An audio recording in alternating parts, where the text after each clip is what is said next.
Shalom jemaat yang terkasih dalam Tuhan. Bersyukur hari ini kita boleh kembali datang beribadah menyembah Tuhan Allah kita. Hari ini kita akan bersama-sama merenungkan kebenaran firman Tuhan. Namun sebelumnya mari kita bersatu di dalam doa. Bapa yang di sorga, terpujilah namamu. Kami bersyukur untuk kehidupan yang Engkau berikan kepada setiap kami sampai hari ini. Sehingga kami di tengah-tengah hidup kami masih tetap dapat menyembah, datang beribadah dan bersyukur untuk kehidupan yang Engkau berikan bagi setiap kami. Terima kasih ya Tuhan untuk pemeliharaan yang Engkau berikan, yang Engkau nyatakan bagi setiap kami. Kami bersyukur juga kami memiliki kebenaran firman-Mu yang Engkau berikan bagi kami untuk kami dituntun di dalam langkah kehidupan kami. Saat ini kami akan membaca dan merenungkannya. Kiranya Engkau yang memberkati kebenaran firman Tuhan ini sungguh boleh menolong, memimpin hidup kami kepada iman yang bertumbuh di dalam Engkau. Terpujilah namamu Tuhan. Tolonglah, pimpinlah setiap kami ya Tuhan dalam pembacaan dan perenungan firman Tuhan saat ini.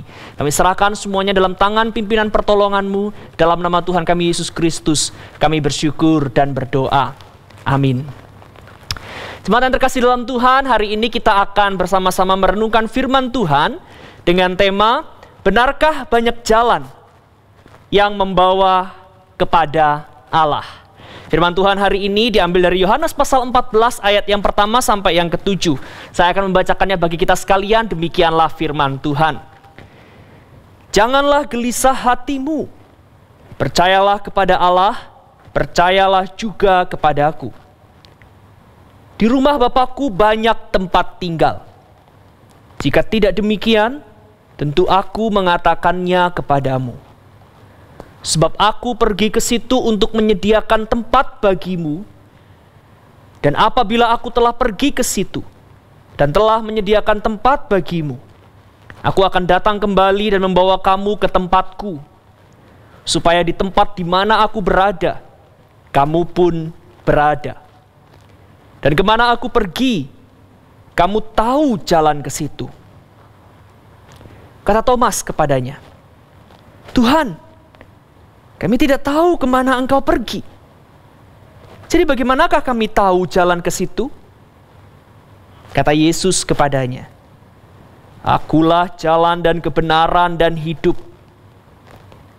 Tidak ada seorang pun yang datang kepada Bapa kalau tidak melalui aku. Sekiranya kamu mengenal aku, pasti kamu juga mengenal Bapakku. Sekarang ini, kamu mengenal Dia dan kamu telah melihat Dia. Saudara kekasih Tuhan, baru-baru ini kita mendengar berita viral, yaitu tentang pecahnya kembali konflik antara Israel dan Palestina. Sebagian mendukung salah satu pihak, dan sebagian yang lain mendukung pihak yang lain. Tapi di sisi yang lain, saudara, ada pihak-pihak tertentu yang justru muak dengan keadaan seperti itu. Muak dengan peperangan atas nama agama yang telah menelan banyak korban jiwa. Meskipun seringkali peristiwa-peristiwa perang itu terjadi bukan hanya karena situasi konflik agama semata-mata. Saudara, sederhana sekali apa yang dipikirkan orang-orang yang muak itu tadi. Mereka berpikir, bukankah seharusnya agama mengajarkan kedamaian? Tetapi mengapa justru peperangan yang dihasilkan? Saudara yang terkasih dalam Tuhan, di bangsa kita sendiri pun kita sering melihat konflik antar suku, golongan, dan agama yang pecah yang terjadi. Menimbulkan banyak luka, sakit di mana-mana. Menimbulkan banyak terjadinya perundungan. Menimbulkan banyak terjadinya kesakitan, bahkan kematian. Harus dirasakan oleh saudara-saudara kita karena konflik, khususnya konflik antar agama. Tidak bisa dipungkiri saudara, memang pada akhirnya kita kemudian menjadi bertanya. Semua orang pada akhirnya menjadi bertanya, apakah salah berkeyakinan teguh pada satu agama? Tapi kenapa pada faktanya, pada kenyataannya ketika seseorang berkeyakinan teguh pada satu agama, mengapa justru hal yang buruk terjadi di tengah-tengah dunia ini? Saudara yang terkasih dalam Tuhan, di lain pihak, ada pihak-pihak lain yang berupaya ingin menetralisir dan membangun kesatuan di antara keberbedaan yang ada. Saudara, orang-orang tersebut pada dasarnya ingin menunjukkan bahwa semua agama itu sama dan memiliki tujuan yang sama. Sehingga konflik yang bisa pecah, yang bisa terjadi karena perbedaan antar agama itu, karena seseorang berusaha, berupaya ingin mentaati agama, itu tidak perlu terjadi, tidak perlu pecah. Misalnya saudara, contohnya, beberapa contoh. Pada tanggal 11 September 2001 terjadi satu peristiwa besar di Amerika. Dan setelah peristiwa itu, Presiden George W. Bush mendesak semua orang untuk kemudian berdoa bagi Amerika. Mereka mendesak orang-orang untuk bersama-sama bersatu. Mereka semua dikumpulkan dalam satu kesempatan yang sama untuk berdoa. Dan yang menarik saudara, dalam salah satu acara itu, ketika mereka dikumpulkan dalam golongan agama-agama mereka, doa yang dipanjatkan itu dipanjatkan di dalam nama Allah Abraham, Allah Muhammad, dan Bapa Yesus Kristus. Sangat pluralis sekali saudara. Juga ada salah satu tokoh televisi populer yang bernama Oprah Winfrey. Pernah memimpin satu ibadah worship. Dan kemudian dia berkata dengan sangat terang bahwa pada dasarnya semua orang dalam semua agama menyembah Allah yang sama. Saudara yang terkasih di dalam Tuhan, bagaimana dengan situasi-situasi tersebut? Apakah pikiran ini bisa menjadi sebuah alternatif bagi terwujudnya kesatuan demi kebaikan di tengah-tengah kehidupan kita? Bagaimana saudara sebagai seorang Kristen seharusnya kita berpikir? Saudara yang terkasih dalam Tuhan, firman Tuhan yang sudah kita baca dalam Yohanes pasal 14 ayat yang ke-6 menegaskan kepada kita bahwa kekristenan mengajar bahwa satu-satunya jalan keselamatan adalah di dalam Tuhan Yesus Kristus sendiri. Bahkan saudara, kalau kita melihat bagian firman Tuhan yang tadi kita baca, ini yang menyebutkan adalah Tuhan Yesus sendiri. Yohanes pasal 14 ayat yang ke-6 berkata, kata Yesus kepadanya, "Akulah jalan dan kebenaran dan hidup. Tidak ada seorang pun yang datang kepada Bapa kalau tidak melalui aku." Saudara, artinya di sini kekristenan mengajarkan eksklusivitas. Jika benar demikian adanya, lalu bagaimana kita menanggapi pernyataan Oprah Winfrey? Tetapi di sisi yang lain, jikalau Oprah Winfrey benar, bagaimana kita menanggapi pernyataan Tuhan Yesus ini? Bahwa satu-satunya jalan kepada kebenaran dan hidup adalah di dalam Tuhan Yesus Kristus. Saudara, sungguh bagaimana kita sebagai seorang Kristen menanggapi situasi ini? Saudara, firman Tuhan yang tadi kita baca, Yohanes pasal 14 ayat yang pertama sampai yang ke-7, hadir di dalam konteks di mana saat itu Tuhan Yesus sedang ingin menjelaskan realitas tentang Allah dan tentang sorga. Yohanes pasal 14 ayat yang pertama sampai yang ke-7 hadir dalam konteks di mana saat itu Tuhan Yesus berbicara dengan murid-muridnya dan sedang menjelaskan penjelasan tentang realitas Allah dan sorga. Tuhan Yesus menjelaskan bahwa sorga itu benar adanya. Sorga itu benar-benar ada. Itu bukan hanya sebuah cerita legenda, mitos, atau hiperbol dan lain sebagainya. Sorga adalah kebenaran faktual. Sebagaimana yang dikatakan oleh Tuhan Yesus Kristus itu sendiri. Dan sorga itu adalah tempat yang disiapkan bagi mereka yang mengenal, percaya, dan mengasihi Bapa. Thomas dan juga Filipus Sebagaimana sebagian besar dari kita, karena Tuhan menganugerahkan kepada kita keingintahuan yang tinggi, kemudian bertanya kepada Tuhan, "Lalu Tuhan, tunjukkanlah kepada kami tempat itu." Filipus berkata, "Tuhan, tunjukkanlah kepada kami, itu sudah cukup bagi kami." Saudara yang terkasih dalam Tuhan, setelah ditanyakan oleh Thomas di ayat yang kelima, "Tuhan, kami tidak tahu kemana Engkau pergi, jadi bagaimana kami tahu jalan ke situ?"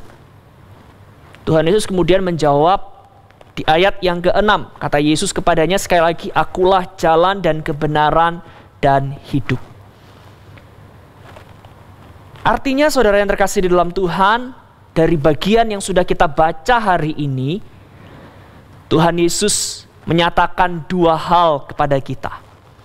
Bahwa jalan menuju ke sorga dan melihat kemuliaan Allah, itu yang pertama adalah dengan mengenal Tuhan Yesus sebagai jalan dan kebenaran dan hidup. Dan yang kedua, cara untuk mengenal Bapa seperti yang kita rindukan bersama adalah dengan memandang kepada Tuhan Yesus Kristus dan percaya kepada Dia, sebagaimana yang sungguh-sungguh telah dinyatakan di hadapan mereka dan di hadapan kita. Dengan kata lain saudara, Tuhan Yesus mengklaim sebuah eksklusivitas dari hal ini. Tuhan Yesus berkata bahwa hanya melalui Yesus kita bisa memahami, bahkan masuk ke dalam realitas mengenai Allah dan mengenai sorga. Saudara yang terkasih dalam Tuhan, karena itu mustahil bagi kita untuk kita berkata bahwa semua agama sama dan memiliki tujuan yang sama. Saya ingin membawa kita untuk kita berpikir lebih dalam lagi bahwa sesungguhnya ada dua masalah yang ditimbulkan dari orang-orang yang berpikir teologis secara pluralis. Artinya memandang bahwa semua agama itu sama dan punya tujuan yang sama, sehingga kita tidak berbeda satu dengan yang lain. Setidaknya saudara, ada dua masalah yang akan ditimbulkan. Masalah yang pertama saudara, timbullah kerancuan logika berpikir. Masalah yang pertama, timbul kerancuan logika berpikir. Saudara, Allah memberikan kepada kita hikmat, yaitu cara berpikir yang rasionalis dan logis. Itu juga adalah untuk melihat segala sesuatu yang ada dalam hidup ini, termasuk hal-hal tentang Allah dan yang terkait di dalamnya, mampu seharusnya kita pikirkan secara logis. Nanti saya akan tunjukkan bagaimana teologi pluralisme agama itu bertabrakan dengan hukum logika. Itu masalah yang pertama.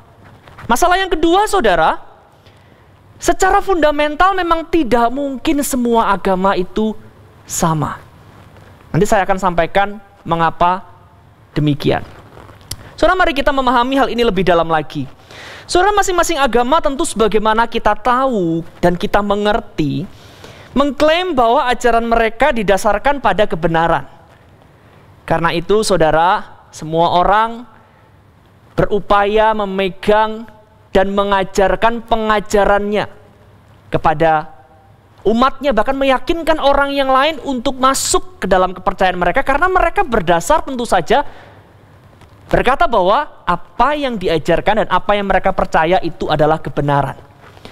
Tapi saya mau mengajak kita untuk berpikir lebih baik dan lebih dalam tentang hal ini saudara. Sebenarnya apa yang dimaksud dengan kebenaran itu? Sebenarnya kebenaran itu apa sih saudara? Saudara, dalam hukum logika salah satu syarat dari kebenaran adalah tunggal. Ya, sekali lagi, di dalam hukum logika, salah satu syarat dari kebenaran adalah bersifat tunggal. Karena itu tidak mungkin bagi kita berkata bahwa ada lebih dari satu kebenaran. Sehingga kalau kita menyebut yang satu benar, maka yang lainnya adalah ketidakbenaran. Saudara, pernyataan bahwa kebenaran itu bisa dipegang oleh siapapun dan bisa dipercaya oleh siapapun tanpa harus mengganggu satu dengan yang lainnya, itu bertabrakan dengan hukum logika yang berkata bahwa kebenaran itu sifatnya mutlak, hanya satu. Saudara, misalnya kita ingin berkata bahwa kebenaran 1 tambah 1 adalah 2, maka kita harus benar-benar meyakini dan itu bisa dibuktikan bahwa 1 tambah 1 benar-benar adalah 2. Itu kebenaran dalam hukum matematika. Kita tidak bisa berkata bahwa ada kebenaran yang lain, di tempat yang lain, di situasi yang lain, 1 tambah 1 sama dengan 4. Dan kita juga menyebut itu adalah juga kebenaran. Saudara, yang namanya kebenaran itu sifatnya hanya satu, tunggal. Jikalau ada yang lain yang disebut kebenaran, maka kita harus membandingkan dan menilai secara objektif mana yang benar-benar adalah kebenaran.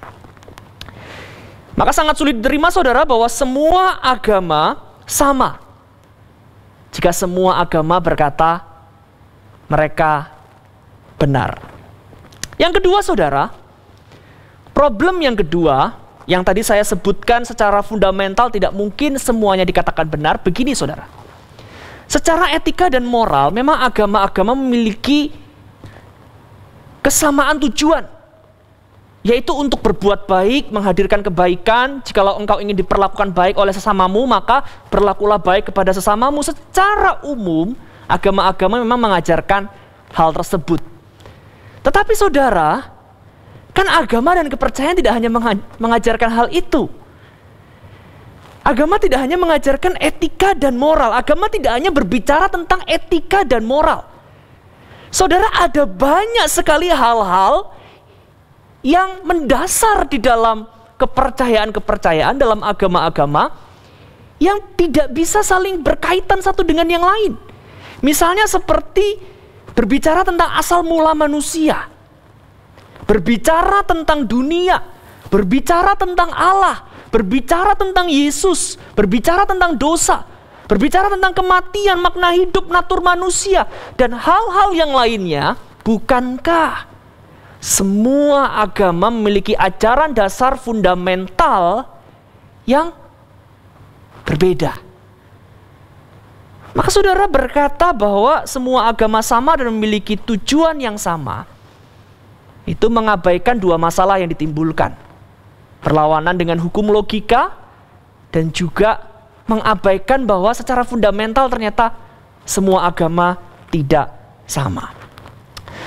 Saudara, seorang teolog Kristen bernama John Hick, setelah dia bergumul menjadi seorang Kristen, bahkan menjadi seorang pendeta, seorang teolog yang mencoba memahami kekristenan dan dunia ini, akhirnya dia memiliki pandangan Kristen sebagai seorang penganut teologi pluralisme agama. Jadi dia termasuk orang yang memahami Kristus ada di dalam semua, dan semua ada di dalam Kristus. Artinya semua agama ini sama, dan Allah benar-benar ada di dalam semua agama. Salah satu ilustrasi, saudara, yang digunakan oleh John Hick ini, yaitu ilustrasi mengenai 6 orang yang memegang seekor gajah dengan mata tertutup.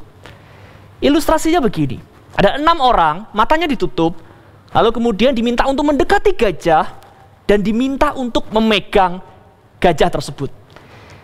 Yang satu, saudara, memegang belalai, yang satu memegang gading, yang satu memegang telinga, yang satu memegang tubuh dari gajah, yang satu memegang kaki, dan yang satu memegang ekor.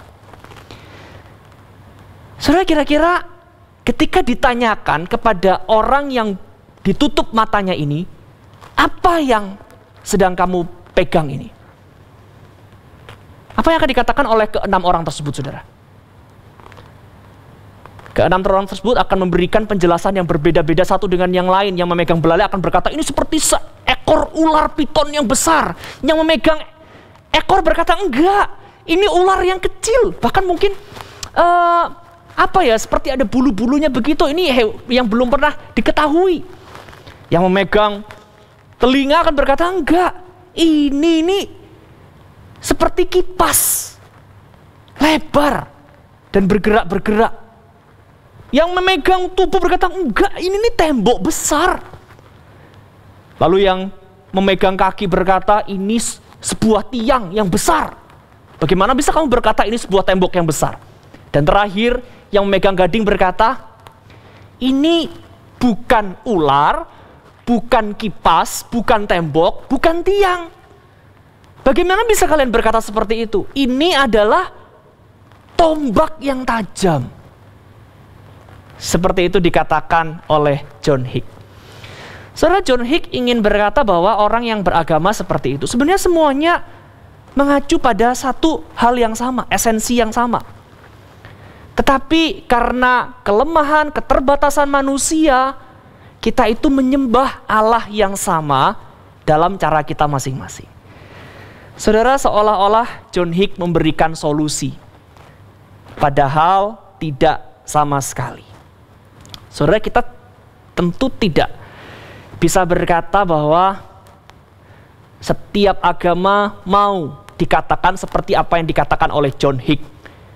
Mereka dikatakan tidak sempurna, berarti ada sisi kelemahan dari kebenaran yang mereka pegang.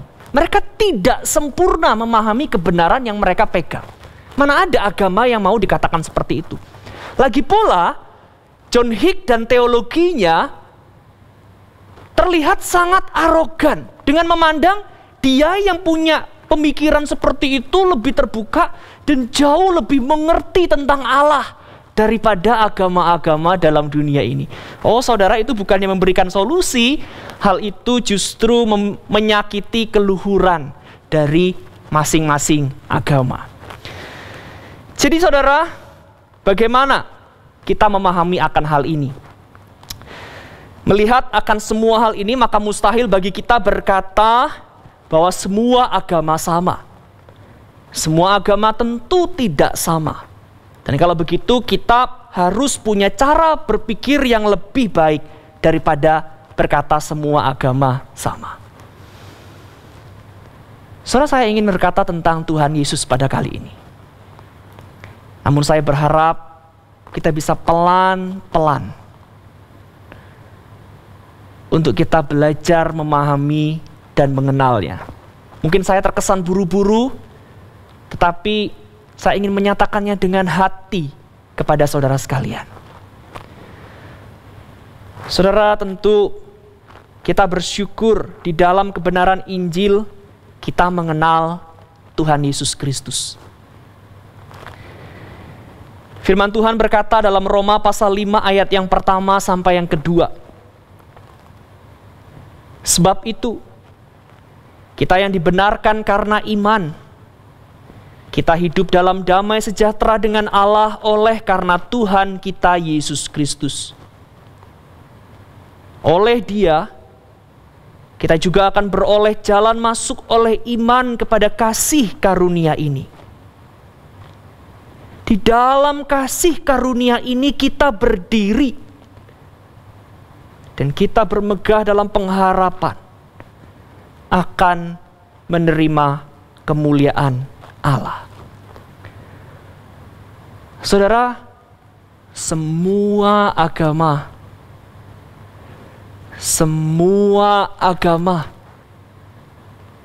berusaha menunjukkan bahwa mereka memiliki jalan menuju pada sorga dan kemuliaan hidup setelah kematian. Sekali lagi, semua agama berkata bahwa mereka sedang menunjukkan jalan menuju kepada sorga dan pada kemuliaan hidup setelah kematian. Tetapi saudara, hanya kekristenan yang menyatakan pribadi, yang menuntun pada sorga dan kemuliaan hidup setelah kematian. Saudara, jika kita mengingat perjalanan salib, mengingat saat-saat di mana Tuhan Yesus melangkah pada waktu-waktu kematiannya, Saat itu ia sedang membawa rencana Allah Bapa untuk menyelamatkan kita manusia yang berdosa dan tidak mungkin memenuhi tuntutan Allah. Saudara, Allah menghendaki kita sempurna di hadapannya. Karena itu satu-satunya jalan agar kita sampai kepada sorga yang kudus, penuh dengan kemuliaan, menikmati kemuliaan hidup setelah kematian, adalah dengan cara kita diampuni dosanya.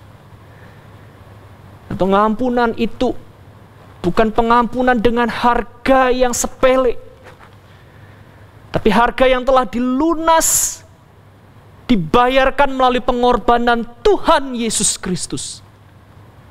Sehingga saudara, kita tahu bahwa ia membawa kita dalam hatinya. Pada saat Tuhan Yesus disalib, ia membawa kita di dalam dirinya. Ia mengasihi kita. Ia mengampuni kita. Agar semuanya itu menyatakan keselamatan bagi kita melalui pengorbanannya. Dan dari dia juga, saudara, kita belajar hidup di tengah kehidupan ini. Belajar untuk hidup di dalam kasih. Belajar bagaimana hidup dalam kesetiaan. Belajar bagaimana memandang dunia ini. Dan belajar bagaimana berpengharapan akan hidup setelah kematian. Saudara, Tuhan Yesus adalah anugerah besar dari Allah bagi kita manusia yang berdosa. Karena itu saudara, beriman kepada Tuhan Yesus Kristus bukanlah sebuah arogansi, kesombongan, bukan. Beriman kepada Tuhan Yesus Kristus adalah menerima anugerah dari Allah yang telah menyatakan jalan keselamatan dari dirinya sendiri kepada setiap kita. Saudara, Tuhan Yesus adalah hadiah terindah bagi setiap kita. Suatu kali saudara, saya mengikuti seminar Apologetika Indonesia. Saya memang mengenal salah satu pembicara di antara para pembicara yang ada. Di salah satu kesempatan, ada kesempatan untuk bertanya jawab. Saya ingin bertanya, tetapi entah kenapa saya seperti ada rasa takut untuk bertanya, deg-degan untuk bertanya. Nah, waktu saya memberanikan diri untuk bertanya, dan wajah saya ditampilkan karena waktu itu seminar apologetikanya adalah seminar online. Wajah saya ditampilkan, saya deg-degan, tambah deg-degan saudara, karena saya tahu disaksikan oleh banyak orang. Saya takut kalau pertanyaan saya salah dan tidak dimengerti. Tetapi betapa saya menjadi tenang saudara, ketika salah satu pembicara yang saya kenal itu menyebut nama saya. Oh iya, Pak Arum, silakan sampaikan pertanyaannya. Saudara, saya dianggap orang spesial saat itu. Saya dikenal dengan nama di antara banyak orang. Saudara, saya membayangkan situasi saat kita ketemu Tuhan nanti. Saat ada banyak orang berantri menuju kepada penghakiman, Tuhan Yesus yang mengenal kita, melihat kita. Oh, Arum, ayo masuk. Saudara, betapa sukacitanya hidup kita di dalam Tuhan. Karena itu saudara, saya mau katakan hari ini, terimalah Tuhan Yesus. Sebab dia adalah anugerah bagi kita manusia yang berdosa. Terimalah sungguh-sungguh. Dan bagaimana kita hidup di tengah keberbedaan di dunia ini saudara. Marilah kita hidup juga dengan mengasihi satu dengan yang lain. Keselamatan tidak harusnya membuat kita sombong dan arogan. Tetapi kita tahu, kita meneladani Tuhan Yesus yang mengasihi siapapun. Dia mengasihi semua orang. Dia mengasihi orang dengan latar belakang keyakinan kepercayaan agama apapun. Dan bahkan Tuhan menyelamatkan mereka. Dan firman Tuhan juga bahkan berdoa, dimanapun kita berada, berdoalah. Artinya apa? Dimanapun kita berada, jadilah berkat melalui kehidupan kita orang yang sudah diselamatkan dalam anugerah Tuhan. Dan yang kedua, saudara, di tengah-tengah keberbedaan agama, saya yakin jikalau saudara sungguh-sungguh telah mengenal Tuhan Yesus, pasti ada kerinduan dalam hati saudara untuk juga memperkenalkan Kristus dan pengorbanannya yang indah penuh anugerah itu kepada orang-orang sekitar kita. Maka saudara, jikalau itu menggelora di dalam hatimu, mintalah pertolongan dari Tuhan agar Tuhan menguatkan dan memimpin, sehingga kita dimampukan menjadi saksi-saksi Kristus di tengah dunia ini. Saksi-saksi Tuhan tentu bukan hanya melalui perkataan. Saksi-saksi Tuhan adalah melalui kehidupan kita. Biarlah hidup kita di tengah-tengah usaha kita bisa menjadi berkat bagi orang-orang sekitar kita. Di tengah-tengah pekerjaan kita bersama dengan karyawan yang lain, biarlah hidup kita menyaksikan kemuliaan, kasih, dan kebaikan Tuhan di tengah-tengah kehidupan kita. Dan pada saat ada orang sedang hidup dalam keraguan, kebimbangan, dan kelemahannya, biarlah kita dimampukan Tuhan untuk menyatakan belas kasihan Tuhan dan keselamatan yang daripada Tuhan kepada mereka. Saudara, benarkah ada kebenaran yang membawa kepada Allah? Benarkah banyak jalan yang membawa kepada Allah? Tentu tidak. Karena semua agama tidak sama. Tetapi marilah kita hidup sebagai orang yang telah mengenal dan mendapatkan kebenaran yang sejati dalam hidup ini, dengan hidup mengasihi Tuhan, tidak bersikap sombong, tetapi justru bisa berbaur dengan dunia ini untuk bisa mempengaruhi dunia ini agar mengenal kemuliaan, kasih, kebaikan, dan keselamatan yang daripada Tuhan bagi manusia berdosa. Mari kita berdoa. Bapa yang di surga, kami bersyukur hari ini kami telah dikuatkan, kami diingatkan oleh kebenaran firman-Mu. Memang ya Tuhan, seringkali kami dibingungkan dengan realita, dengan kenyataan bahwa konflik seringkali terjadi karena orang-orang yang berkata mereka sungguh-sungguh beragama dan mengikut Tuhan. Kami tidak dapat menghindarkan hal tersebut ya Tuhan. Tetapi dengan kami mengerti bahwa hidup ini memang dituntut untuk mengenal satu kebenaran, kami memimpin diri kami untuk kami melihat kebenaran yang sejati. Kami bersyukur, kami dikuatkan bahwa Engkaulah satu-satunya jalan yang menuju membawa kami kepada kebenaran dan hidup. Kiranya Engkau memberkati setiap kami, setiap jemaat-Mu untuk hidup dalam sukacita hidup mereka sebagai anak-anak-Mu ya Tuhan, yang telah ditebus, yang telah diselamatkan.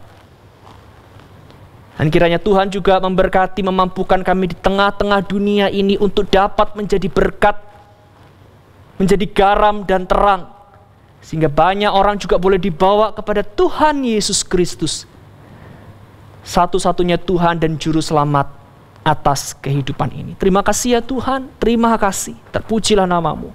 Kami serahkan seluruh hidup kami dalam pimpinan-Mu. Biarlah kami memiliki keyakinan yang kokoh kepada Engkau dan dimampukan untuk menjadi saksi-saksi-Mu di tengah dunia ini. Dalam nama Tuhan kami Yesus Kristus, kami bersyukur dan berdoa. Amin.